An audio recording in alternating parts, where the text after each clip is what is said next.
Manahona daholo indray falmeravantsika rehetra tafahoana indray ato anatin'ny fandarana ikook saivana kely amin'ny fahomalitsika dia nahita ny fikarakarany brigade A ny fanaovan'ny bûche de Noël traditionnel. Mbola ao anatin'ny loha hevitra bûche de Noël hatrany isika amin'izao raha fotoana izao saingy ho an'ny androany indray dia équipe B no resadresahana sy hoarahantsika. Ny équipe B moa na ny brigade B izay nahitana ny Kevin sy Tsiortine izay efa niaraka ihany tamin'ny dingana teo aloha teo.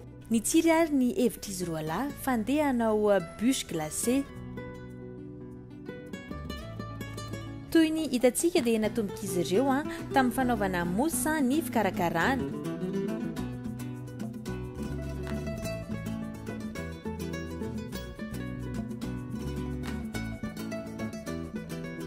Nampiana renatsinina kely mba hitazomana tsara azy.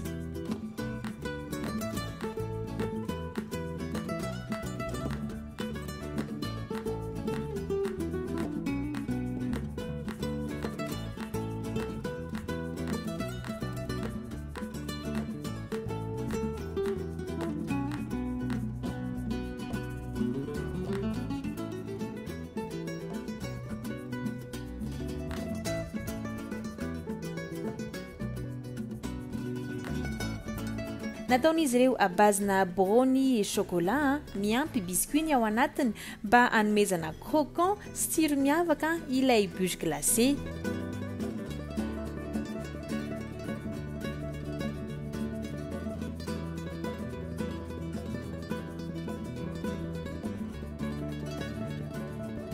Ary farany dia nanamboatra praliné ihany koa izy ireo croquant tsara izy amin'izay fotoana izay.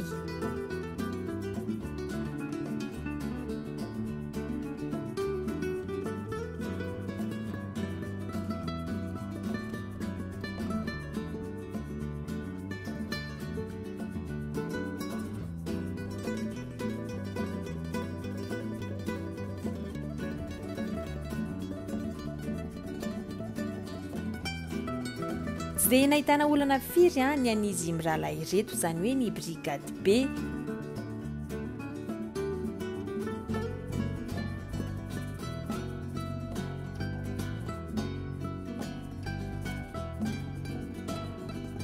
Ho amin'ny haingony kosa indray ary dia nampian'izy ireo déco abazina chocolat sy noisette ary amande mba ahafahan'izy ireo manome endrika tsaratsara kokoa ilay bûche glacée an'izy ireo.